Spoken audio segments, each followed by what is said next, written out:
Football Film Room Show. I'm Nick Kehoe. Got another great episode for you today. We're going to talk about the Week 17 action. Trevor Lawrence and the Jaguars. He's been playing exceptionally good football in the last 5 weeks. We'll talk about the Texans winning their 8th straight. And they've got the formula, I think, to make a deep playoff run. We'll talk about the 49ers and Kyle Shanahan, what he's been doing with that offense, Brock Purdy's performance. We'll talk about those Pittsburgh Steelers and a giant missed opportunity in Cleveland. Talk about the Ravens' run game. We'll preview that game a bit. But before we do any of that, I want to go back in time to 2007 and the New York Giants. And specifically, I want to talk about Eli Manning. Because that year, his career was really at a turning point. He was 4 years in. Everyone kind of expected him to be just like Peyton Manning right away, and through those first 4 seasons, he really wasn't. Looked like a completely overmatched quarterback during his rookie season. Had some really good moments in year 2, but then finished off the year with a flop in the playoffs. They were shut out at home by the Panthers.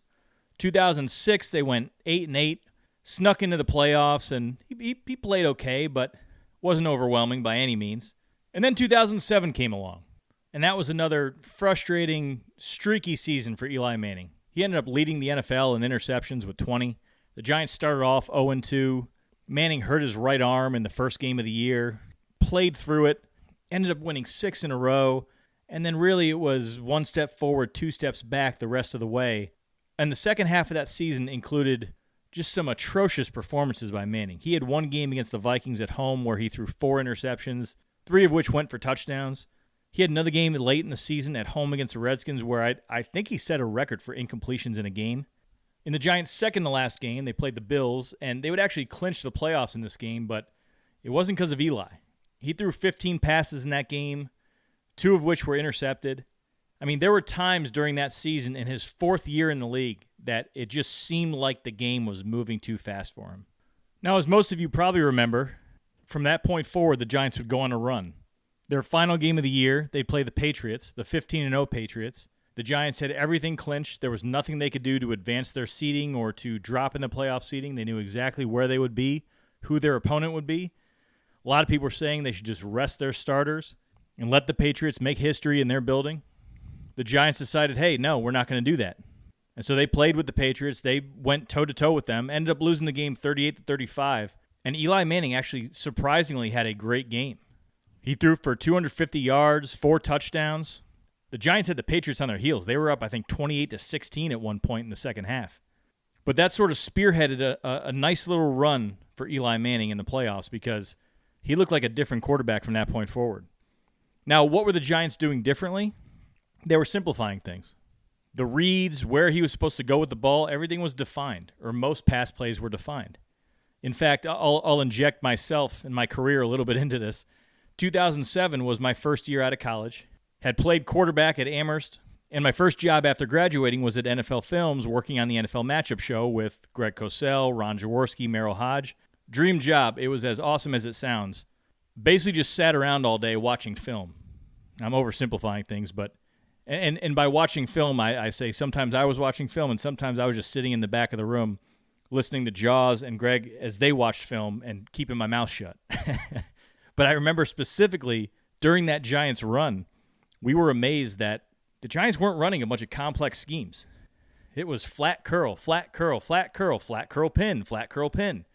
And for those of you who don't know what that play is, flat curl is basically one receiver runs a curl route where he's breaking inside at about 6 to 8 yards, depending on the down and distance, and another receiver's running a flat.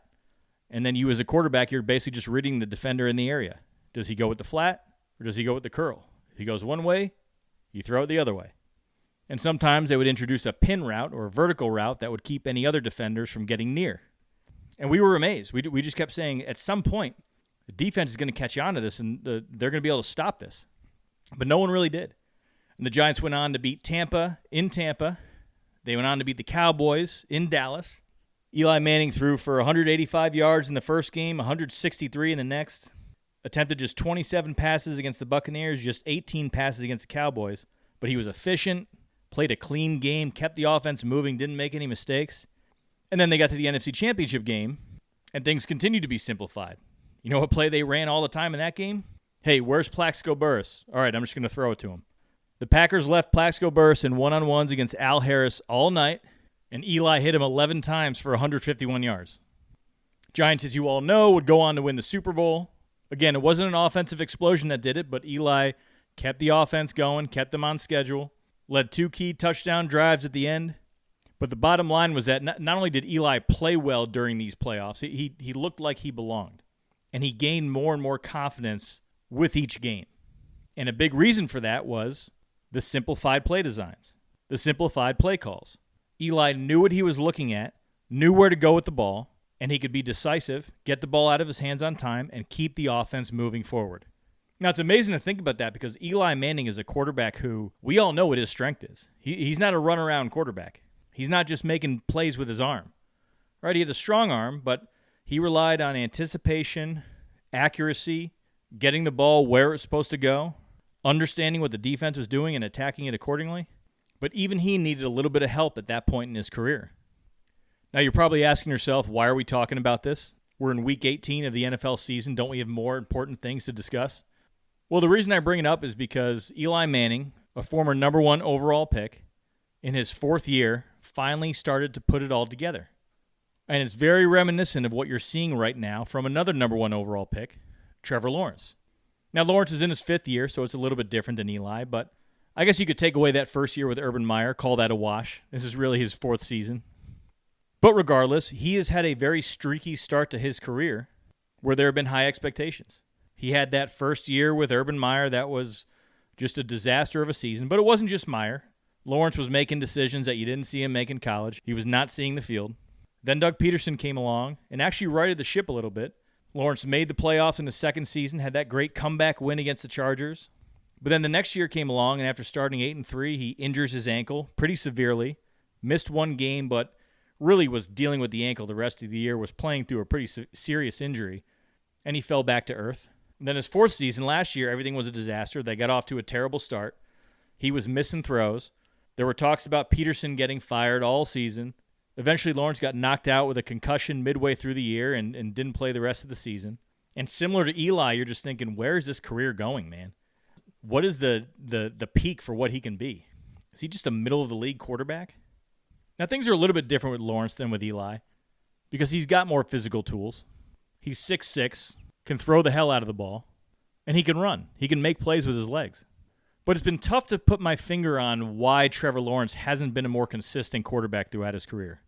Because 1 week you'll see him play, and he'll throw for 300 yards, and he'll look every bit the part as that generational can't-miss talent everyone was talking about when he came out in the draft 5 years ago. And then he'll have another game that he follows it up with where he's making bonehead decisions or just decisions where you just don't know why he made them. It doesn't make sense. Or he'll look to run, or he'll get flustered with pressure. He's always struggled against the blitz and with pressure around him so far since being in the NFL anyway. And I've got a little bit of a theory on this.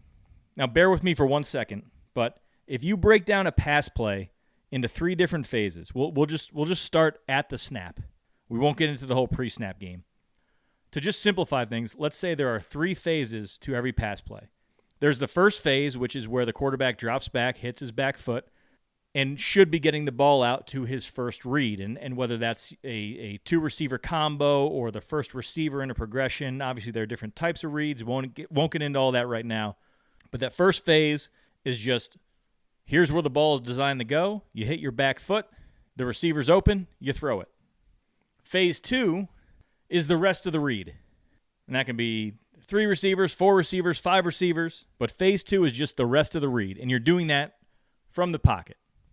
Then you have phase 3, and that is after the play breaks down or after you've gone through all of your reads and you need to get outside the pocket, make something happen with your legs, either running for a first down or scrambling to buy time and then finding a receiver on a scramble drill. Now, a lot of quarterbacks, they can be really good in that first phase. The play works exactly as it's designed. The defense does the exact thing that the coaches were talking about all week in meetings and in practice. And you hit your back foot, the picture is clear, the picture is defined, and then you just let it rip, free and easy. A lot of quarterbacks can do that. And that's why you'll see games with many quarterbacks around the league where one game they look like a world beater, they look like a Hall of Famer, and the next week they have a terrible performance, and you're like, why didn't you just do what you did last week? It's because every week you don't always get things to work the exact way you want them to. Defenses will mix up their looks. Defenses will catch on to your tendencies. They'll know where you're going with the ball first. They'll do things to move post-snap or just to muddy the picture for the quarterback. The best quarterbacks, the most consistent quarterbacks, they can live in that phase too. Tom Brady, Peyton Manning, Aaron Rodgers prior to 2024, those types of quarterbacks, they played well every week because it didn't matter if the offense worked exactly as designed. If they hit their back foot and the play was there, they'd get it out. If they had to hold it and navigate the pocket, understanding where all the defenders are, keeping their eye on defenders in the area of where they're going to go with the ball, they could do it. They had the vision. They had the understanding of the coverage. They had the pocket movement skills. But it's that phase 2 that's the most difficult part of playing the quarterback position because of all those things I just mentioned. You have to move in the pocket. The coverage looks nice and clean and pretty once you hit your back foot, but then defenders start to move. They start to either lock on to receivers or they start to move with your eyes. So sometimes it can be hard to see ahead of a throw, for instance. You've got to do all that while the pass rush is starting to break down. Give any pass rush enough time, they're going to get to the quarterback. So you've got to be able to see multiple defenders or multiple people in an area while also navigating that pass rush. It's a difficult thing to do. And it's really what separates those great quarterbacks from the good ones, the consistent quarterbacks from the inconsistent ones. Now, Trevor Lawrence has always been a phase 1 guy. And this is why I think he's been inconsistent. Phase 2, that's where he starts to get shaky. He starts to get happy feet, starts to lock on to receivers, makes decisions to throw the ball, whether a receiver's open or not, because he's got pressure bearing down on him. That's where he struggled, and that's where some of the inconsistency has been in his career, I think. Now, he's got that phase 3 where he can run around, use his legs, and that allows him to get out of trouble sometimes. But he really lives in that phase 1, phase 3 world. So what's changed this season, and really what's changed in the last 5 weeks? Because over his last 5 games, really since that Cardinals game where the Jaguars went to overtime, ended up winning, but Lawrence threw 3 interceptions, really since that game, he's been outstanding. He's been arguably the best quarterback in the NFL during that stretch. 16 total touchdowns, 1 interception, and he looks confident. He looks decisive when he's getting rid of the ball. Now, I wish I could tell you that the reason he's having more success is because he's suddenly a phase 2 quarterback, right, where he can live in the pocket late in the play. That's not really the case. More so, it's that the picture is defined for him. The picture is clear for him. He is seeing the field well, and he is getting the ball out on time. He hits his back foot, ball is out, and he has the physical talent. When he's decisive, he can make any throw. Any throw. So why wasn't this happening earlier in the season, for instance? Well, I think a big part of it is just getting used to Liam Cohn's system, right? And the more you know what to do, the more you feel comfortable with different play calls and route combinations and how to move defenders or just what type of throw to make, when to get rid of the ball, where to look. All those different things play a factor, and once you get used to that, you become more comfortable as a quarterback. You can play with more decisiveness. And better decisiveness means better quarterback play. So that's one thing. He's probably more comfortable. He looks more comfortable in the system. The other thing is that Liam Cohn, he's been in his bag as a play caller. I mean, each week, each opponent, he's got play calls in there that look designed specifically for that opponent. Saw him against the Jets a couple weeks ago where he would see how the defense would react early in the game, and then he'd have a play called specifically to attack the way that they had played it the previous time. And Lawrence, of course, on these great play calls, these great play designs, the place where he's looking first is open. So he's getting rid of the ball on time. Against the Broncos last week, they weren't sure who Pat Surtain was going to match up to. Didn't know if it would be Brian Thomas or Jacoby Myers. So they knew Parker Washington was going to be a big part of the game, and they wanted to get him the ball. And that's exactly what they did. They had a bunch of plays designed specifically for him, where he was able to take advantage of Riley Moss or someone who was not Surtain. And then this last week against the Colts brought a lot of pressure, similar to Denver, and Lawrence had answers for it. The play designs had answers for it. So in the comparison of Lawrence to Eli Manning, I don't know if Lawrence is going to have a run like Eli did, but the similarities here are that the game is starting to click for Lawrence in a way it hasn't before. Now, I think Lawrence is doing more now than what Eli was doing back then. Obviously, he's got that third phase, the ability to run around, make plays with his legs, some design runs as well. I wouldn't say Liam Cohn has simplified everything, but he has made it so with his great play designs and use of formations and motion and play calling. He has made it so whenever Lawrence drops back, his first read, There's somewhere to go with the ball. And it's clear. They forced the defense to present a clear picture. And Cohen has clear answers for Lawrence. And as you start to do that, as you start to play well, as you start to gain more confidence, you can start to stretch your game. And you might see Lawrence start to be better at that phase too. But either way, the biggest development is that things are clicking for Lawrence. And he looks like a comfortable quarterback. And once you have that, once you know that's in you, once you know what it is that's making you play that way, that can be something that he sustains for a long period of time. Now, staying in the AFC South, we'll talk about the Houston Texans and their 20-16 win over the Chargers. Chargers themselves, they're an 11-4 team. They're a very good team, an interesting team in the playoffs. A lot was revealed in this game about their strengths and weaknesses as well, but we'll stay with the Texans for now. This was the formula for them winning. This was the formula for them making a deep playoff run. They manufactured 2 big plays early, got on the board first, took a 14-0 lead, and then let their defense eat. Now, on both plays, offensive coordinator Nick Caley, he had a good feeling that the Chargers would be playing that 2-shell, some kind of quarters-based coverage, and he called 2 plays designed specifically to beat it. C.J. Stroud made great throws on both, although they were sort of easy walk-in touchdowns. But this is the way he's going to have to play. He doesn't have to be rookie year C.J. Stroud, doesn't need to be an MVP caliber quarterback, but when the plays are there, he needs to take them, he needs to hit them. And that's what he did early against the Chargers. So again, this is the formula. Get out to a lead, design some shot plays, try to get one of those big plays to demoralize the other team. You're going to have to sustain some drives here and there, get a little bit from the running game, have C.J. Stroud convert a couple third downs, but if they can get ahead early in games, Stroud doesn't have to be the guy because that defense is so good. All he has to do is not make mistakes, and he was close to letting the Chargers back in the game with 2 interceptions at the end of the first half. That's the stuff he needs to cut out. And if he can do that, this defense is so good. I've been so impressed with this defense. They're just really good everywhere. They're good at all 3 levels. They can play man on the outside. They can play zone. The big thing is that those guys sit on routes. Their corners, they sit on routes. Again, I talked about this a few weeks ago. They sit on routes because they know the pass rush is going to get home quickly and that the quarterback is looking to get rid of the ball. Now, that's one thing to watch for in the playoffs. You will see some teams scout that and say, we got to take some shots early. We got to do some double moves. If we can just find a way to hold out in the protection and push the ball downfield, we might have a chance. But it is very tough to throw on them. It's tough to throw at the intermediate levels because, like I said, they're sitting on routes. But I've just been so impressed with the way they play, and they fly around the field. They're a fun defense to watch. And once you're up 14-0, it's an uphill climb for the offense. Now, the Chargers, on the other hand, Justin Herbert is something else. Him and Matthew Stafford are probably the 2 toughest quarterbacks in the NFL. He just takes hit after hit after hit, and his tackles, they are a concern. Now, it's not necessarily a surprise. They lost Rashawn Slater. They lost Joe Alt. They're playing Trey Pipkins and Bobby Hart, but there were plays where those guys would just whiff on pass rushers. Herbert had no shot. Really, the Chargers offense came from Herbert making a big throw downfield, a 60-yard throw when Lassiter was out due to injury, and then Herbert using his legs to move within the pocket to find any space he could and then hitting his receivers downfield, but it wasn't something that could be consistent.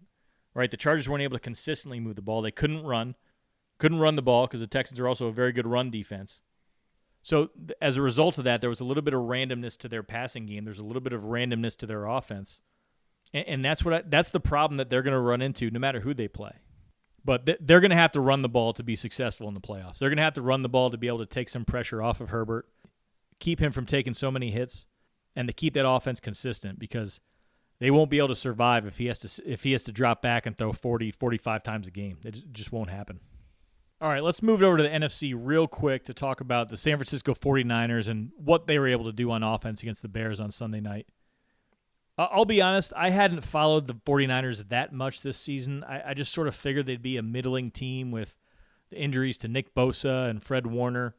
Their defense's inability to get a pass rush. Kind of didn't think they were a serious team, but they've managed to just find ways to win, and that offense is now coming alive. Their last 3 games since their bye, they've scored 37, 48, and 42 points. And that's a result of a couple things. One, it's the running game starting to come back. Their running game had struggled throughout much of the season, but they picked up 138 yards against the Titans, 145 yards last week against the Colts, and then 200 on Sunday night against the Bears.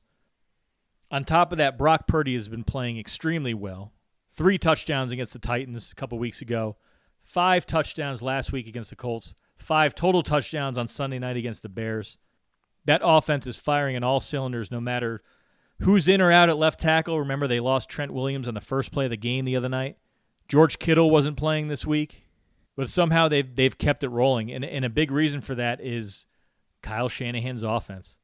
The types of things that they do. They stretch defenses horizontally in ways that other offenses can't or don't. They do it with motion. They do it with play fakes. Their motion itself has misdirection within it. They'll use escort motion, use orbit motion. They'll use everything at their disposal to stretch the defense thin. They have plays with route concepts built off of that type of motion, built off of rolling out one way, the defense thinking that the pass is going to be rolling that same way, and then they'll have the receivers break back to the other side. Their routes, they don't just run corner routes and digs and posts. They run variations of those routes, 7 stops, looking like they're going to run a corner, and then they come back. Deep pivot routes. They'll run sail routes where instead of just running your typical sail from like a tight end position, they'll have a guy look like he's running a deep over and then cut it back. I mean, these all function as tendency breakers and ways to just completely mess with the defense. And in the last few weeks, the defense hasn't known what's hit them. It's been tough for them to anticipate routes. It's been tough for them to match up to receivers. And Brock Purdy has had time in the pocket because of the motions they use, because of the play action, because of the misdirection, making that pass rush hesitate. It's just been it's something else to watch. And because of their defense, I haven't really been a believer in them. Like I said earlier, I'd almost ignored them a little bit throughout much of the season. But with the offense playing the way they're playing, if they can get home field advantage, look out. Because on top of the scheme, Purdy is executing extremely well. He has mobility that's really underrated. You saw it in the NFC Championship game a couple of years ago where he ran for some key first downs and some key big plays late to both get the Niners back in the game and to seal the win. But he can move. He had 2 rushing touchdowns the other night.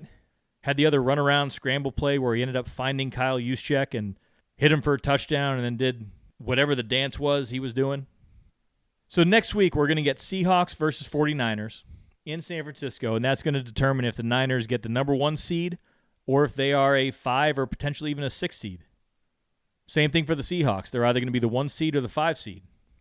Now, the big question about this game is how that Seahawks defense matches up to the 49ers and how they can slow them down. I don't think you can shut down the 49ers. They've just got too many ways to beat you, too many ways to pick up yards. They're going to get their yards. They're going to get their points playing at home. I think the big thing is, can they turn Brock Purdy over? Because the way Brock Purdy plays, a lot of the reads are pure progression. So he's not necessarily reading the defense. He's more so looking at his receivers and going 1 to 2 to 3 to 4 to 5. And the thing with Purdy is that he's got such confidence in his abilities as a thrower, despite the fact that he doesn't have an especially strong arm, that if he sees a little bit of a sliver, a little bit of an opening, he'll let the ball go. And that will lead to a lot of contested throws or contested catches. Now, because he's accurate, he gets away with it a lot. Because his receivers are tough at the catch point, they come down with lots of completions. But that's how you end up with interceptions. And I think the Seahawks, with a lot of the stuff they do, their disguises, their muddied coverages, their sim pressures, the way they don't necessarily present a clear picture, they might be able to steal a couple from Brock Purdy. They might be able to surprise him while he's looking at his receivers and bring defenders from places he's not necessarily expecting. And I think that's the formula for them to win. They're going to have to score on their side too, and they should be able to with the way they've been playing offense all year. The 49ers pass rush is non-existent. This might end up being another high-scoring game, and it will come down to who can protect the ball. Now, that's sometimes an issue with Sam Darnold, so he's going to have to play a clean game too. He's going to have to play much better than he did in the final week last season when his team was in a very similar situation. On the road, playing for the number 1 seed, or potentially dropping to the 5th or 6th seed. So that's going to be a fun one to watch on Saturday night. Can't wait for that one. All right, the last thing we got to talk about is the Steelers and the Ravens. Both teams have just been so underwhelming. The Steelers blew a golden opportunity to win the division with ease, beat the Browns, beat the 3-12 Browns on the road, and then be able to rest their veterans. They're an older team. Rest those guys in Week 18 before hosting a playoff game. But they weren't able to do it, and they weren't able to do it because the offense went back to what we saw about a month ago, where everything just became about getting rid of the ball quickly, getting the ball out of Rodgers' hands, trying to protect him instead of attacking downfield. Now, I don't buy that they were just so obsessed with not letting Myles Garrett break the sack record, but they were obsessed with Myles Garrett, just like they were when they played them earlier in the season. They didn't want him to be a game wrecker, which is a smart move to a certain extent, but it completely impacted Rodgers' game because he would drop it, he would hit his back foot, and he would either look to get the ball out or he'd start looking for Myles Garrett and try to find an escape lane. Again, don't think it was because of the record. I think Rodgers was clearly aware of the record, but I don't think they were cutting off their nose to spite their face just for that. Now, they did cut off their nose to spite their face in terms of the way they ran their offense. They weren't able to get anything done. They weren't able to push the ball down the field. They didn't attack the middle of the field. They continued to play that game of we're just going to attack on the outside, and if we don't attack on the outside, we're going to do these little screens, these shovel passes, these tosses. Again, I don't understand exactly why they were doing that. 3rd and 3, 3rd and 4, I don't care who your receivers are. Aaron Rodgers is your quarterback. You don't need to do a little toss to the right on 3rd and 3. Throw the ball beyond the line of scrimmage. 3rd and 7, you don't need to hand the ball off, which they did in the fourth quarter. 3rd and 6, you don't need to hand the ball off on 3rd and 6 with Aaron Rodgers as your quarterback. Now again, I'm not necessarily going to just assign blame to Arthur Smith here. Everyone knows Rodgers has a lot of control at the line of scrimmage. If he truly hates a play, he'll check out of it. So he's somewhat complicit. But, my God, throw the ball downfield. Now I know DK Metcalf, Calvin Austin weren't on the field. Then they lost Darnell Washington midway through the game. So they're really 3 of their best pass catchers were not playing. And that limited them. But, come on, we see offenses around the NFL without their best players scheme open receivers all the time. We see them manufacture open receivers all the time. It didn't matter who on those Texans plays that I described earlier. It didn't matter who was running those routes. Those were 2 touchdowns created by scheme only. The Steelers couldn't come up with any of those plays. And we got right back to that offense that just is limited, and the entire game plan is getting the ball out of Aaron Rodgers' hands. Now, the only time their offense didn't seem to sputter was in the 2-minute drill at the end of the first half and at the end of the game. That's when they finally started attacking downfield. That's when they started doing the snap counts. They were getting guys to jump off sides. That's when Rodgers felt that he had the license to attack downfield and put the ball in harm's way. And I'll tell you what, with no DK Metcalf, and I'm guessing Washington's not going to play because he's got a broken forearm, they're going to need to do something different. Maybe it'll be different against the Ravens because the Ravens don't have a good pass rush. But they can't play that conservatively. They cannot play against the Ravens the way they did against the Browns. They need to cut Rodgers loose like they did in those 2-minute drives, and then Rodgers needs to attack the middle of the field because there will be no DK Metcalf. And a few weeks ago on this podcast, I talked to you all about how the Steelers attacked the Ravens, why they were able to, and why they won't be able to do that against everyone else. And it's because the Ravens kept giving them one-on-one matchups, and DK Metcalf was a mismatch. They're not going to have DK. Whoever's on the outside, whether it's Marquez Valdes-Scantling or Adam Thielen, whoever it is, it's not going to be the same. So the Steelers can't just go into this game with that same approach of spreading them out, throwing a go ball, and when they're not doing that, just dinking and dunking. They have to attack the middle of the field. They should be able to. Rodgers should have time in the pocket, but this is going to be an ugly one if they try to play the game the way they did against the Browns. Because on the other side of the ball, I don't think they're going to be able to hold the Ravens to just 13 points. And I don't care if it's Lamar Jackson or Tyler Huntley playing. I think the Ravens found something. They finally woke up this past weekend, and they decided, oh, hey, Derrick Henry's on our team. Maybe we should give him the ball as much as possible. Now, this has been an issue with the Ravens for the last 3 years under Todd Monken. I think Monken has been an excellent play caller, play designer, offensive coordinator. You can't complain too much when he's led to Lamar Jackson having two straight MVP caliber seasons. But you saw it in the AFC Championship game against the Chiefs a couple years ago. They abandoned the run early in a game that was never out of reach, and they weren't able to do it with the passing game alone. You've seen it a couple times this season. Derrick Henry either fumbles the ball or gets stopped on a play or two, and so they say, all right, we're not going to come back to him for a while, which is crazy. You saw them do it against the Patriots last week. They took a 2-possession lead. The Patriots scored to make it a 1-possession game, and you would think at that point, after Derrick Henry, who had been running over the Patriots all night, you would think at that point they would give him the ball, let him be that 4-minute back, that closer back. Wasn't even on the field. Wasn't on the field for the Ravens' final 2 drives. No injuries. No real explanation after the game for it.